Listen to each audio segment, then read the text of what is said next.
Bro, nawawala bro. Nawawala ng connection dito. Paano yan? Hindi tayo. Paalam drone.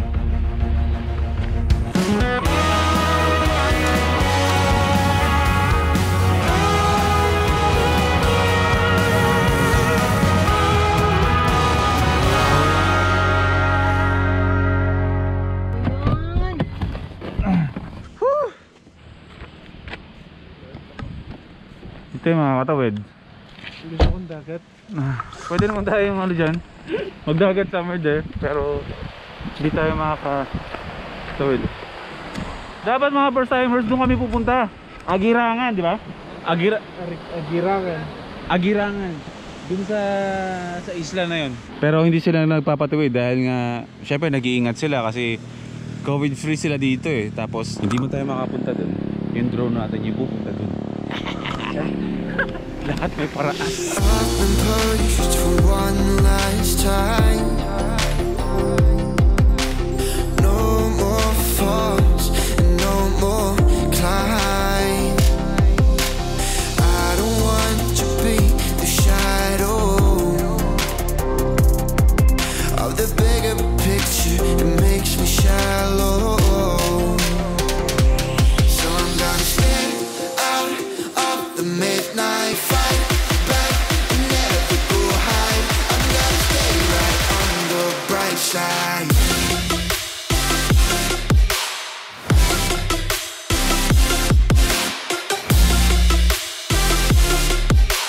I'm gonna stay right on the bright side.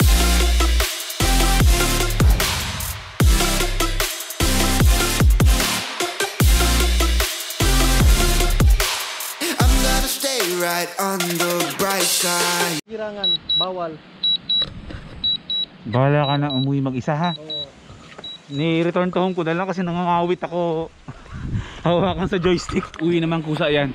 So ayun, may dahilan tayo mga first timers para bumalik dito. At sana talaga kasama si Biyahe with Ken. Saan ba yung drone natin? Inaantay ko na lang pabalik eh.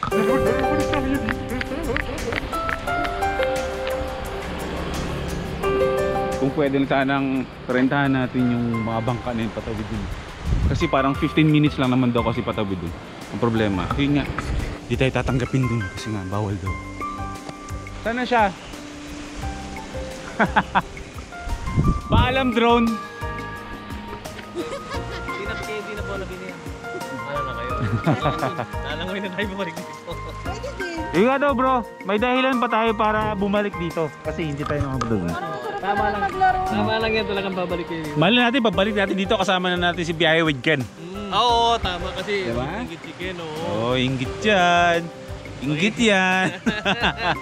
Ken, tatawid tayo doon. Ikaw lang siguro ang inaantay. Doon sa isla na yon. Taas? Oh. Uy, nagkakontrolin ko na. Bro, nawawala bro. Nawawala ng connection dito. Paano yan? Hindi tayo. Pang teaser.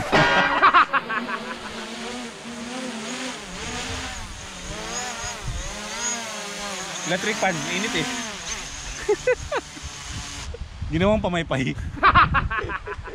Buti pa yung drone nakalapit dun. Sayang yung pagkain para sa isip. Sabi mo sa hindi ka kumakain ng chips. Sinungaling. Ako namili.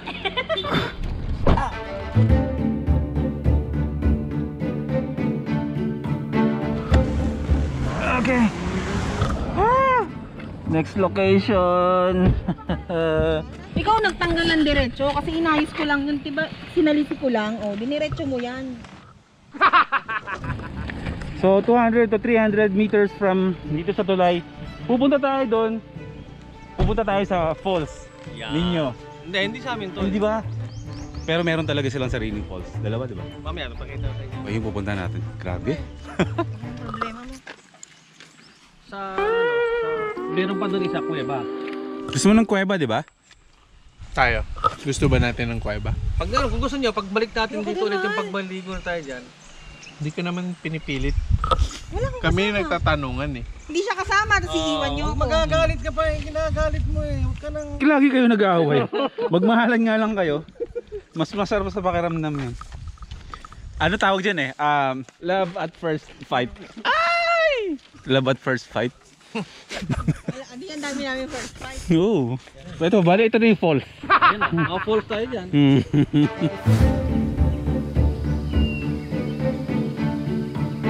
Oo, diba? Kita nyo yan? Kung sino yung nag-sponsor sa amin sa biyahe na to, siya pa nagbitbit ng bag ko. Kabait. Kabait. Okay, dito tayo sila ang tulay. At ang tulay na to hangos sa gawa sa ano? Sa semento. Hindi. 200 to 300 meters lalakarin natin along the river line kung tawagin. Ay, hanapin natin si Mata. Di ba? Hindi tayo papasok kung saan saan. Hello po tay, kamusta po? Paano panoorin ang vlogs ni video at consistent pag nagko-collab? Sa kanya lahat ng informasyon, aking lahat ng magagandang panawin. Tama, tama. Kaya pa hindi pwedeng mag-iwalala. Dapat combined. Boy P, X, JDO. Visuals and storytelling combined. Okay?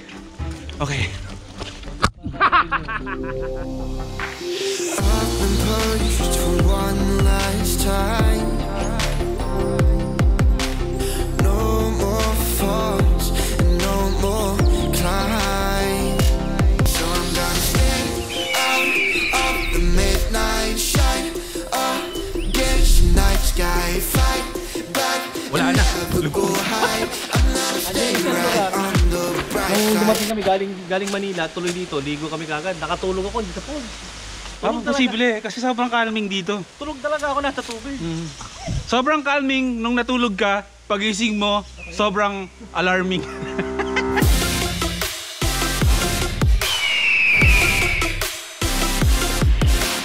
Walang lumot, no? Tsaka alam nyo mga first timers, kaya hindi rin madulas yan dahil maliban sa walang lumot yan, kasi naka-tropic ako ng sandal.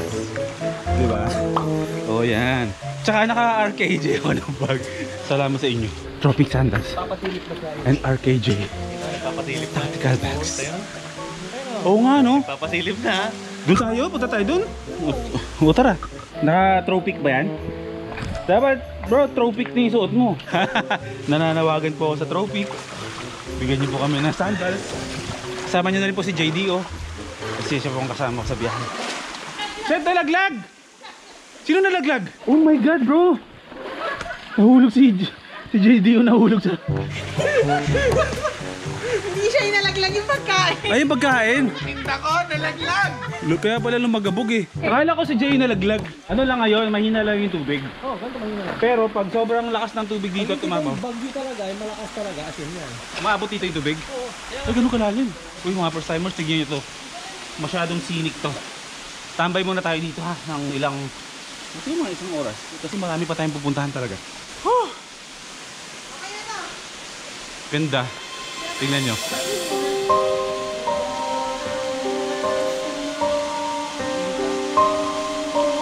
Saan ka ihi?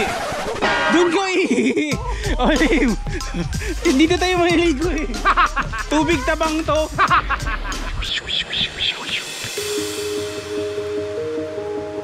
Ako init na. Ligon-ligo, pawis na pawis. Gusto ko na magbabad. Gusto ko... Tara na. I tell myself take it slow.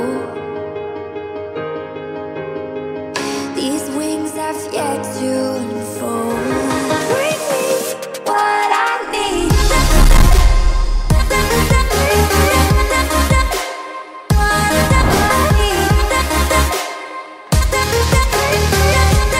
Bring me what I need. Alam nyo, kanina habang bumabiyahe kami, sa loob ng kotse, wala akong ibang sinasabi, kundi pa ulit-ulit na sabi ko parang Mindanao feels yung lugar. Itong Bicol. Ano ba lahat? Dagat, coastal road, tapos sa kabila nung dagat naman, isa doon naman yung mga kabundukan at doon yung mga falls. Parehong pareho sa lugar na lagi naming iniikutan ni Ken kapag nasa Mindanao ako. Feeling ko Ken, pagbalik mo dito, mag-enjoy ka talaga. Babalik tayo dito. Saka akala ko dati kasi, syempre sa Luzon kasi, medyo mahirap gumawa ng loop kapag magta-travel adventure ka na nakamotor pagdating dito. So ngayon ko lang nalaman talaga, as in ngayon lang na itong Bicol pala ang pinaka the best gawan ng ganung klaseng content. Yung ginagawa natin na tuhugan kung sa pupunta, Bicol region. Solid. That was amazing. Meron na tayo. Sila nag-enjoy din eh. Yung gutom ko, hindi na kaya. Ano kayang meron sa loob? Kita niyo yung laman? Gusto niyo makita kung ano yung paningin ng mga chichirya sa akin? Ayan, ganyan. Ganyan.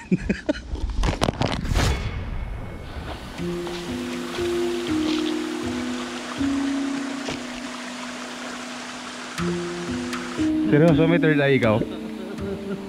Alam mo yung kanina, nagpipicture ako dito, sabi ko magpapapicture ako dito. Pag tinatapat ko yung camera ko dito, naghahang yung phone ko. Tapos nakita daw niya meron daw dito. Ha? Okay. Camera mo na lang. Baka hindi kami magkasundo eh. Hindi magana eh. Aray ko.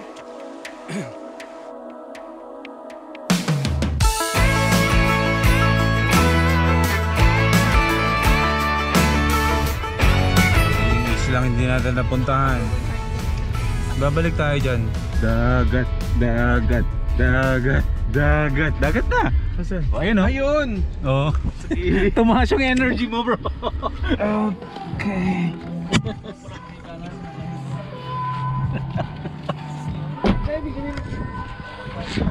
Dadagat muna tayo mga first timers. Kaganda ng view.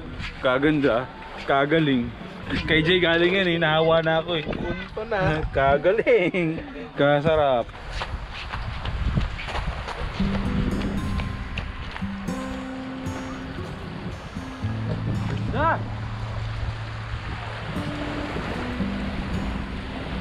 May nakita akong peacock doon oh. Wanna see your peacock. Palipad tayo drone. Kaya pa eh. O dyan lang muna kayong dalawa. Kakatabi lang sa'yo ni Olive. Alis ka. Diyan ka lang muna. Diyan lang muna kami. Una ko. I-secure ko lang yung tambay natin. Dagat is live. Yes! Dagat is live! Oh. Wait ka.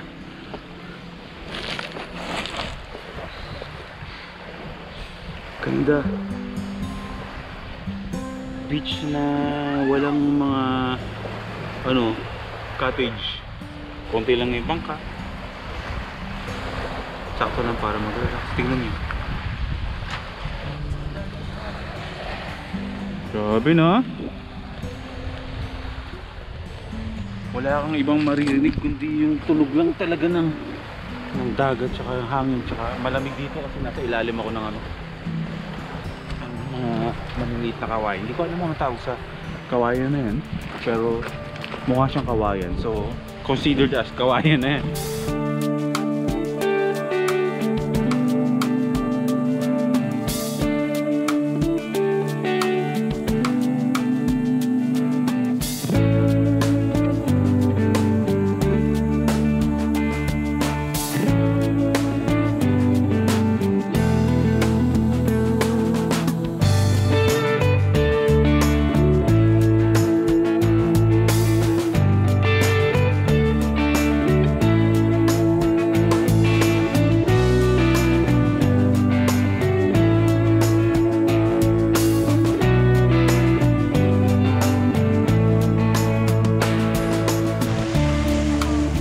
Narinig mo ako, ginugud time mo na naman ako.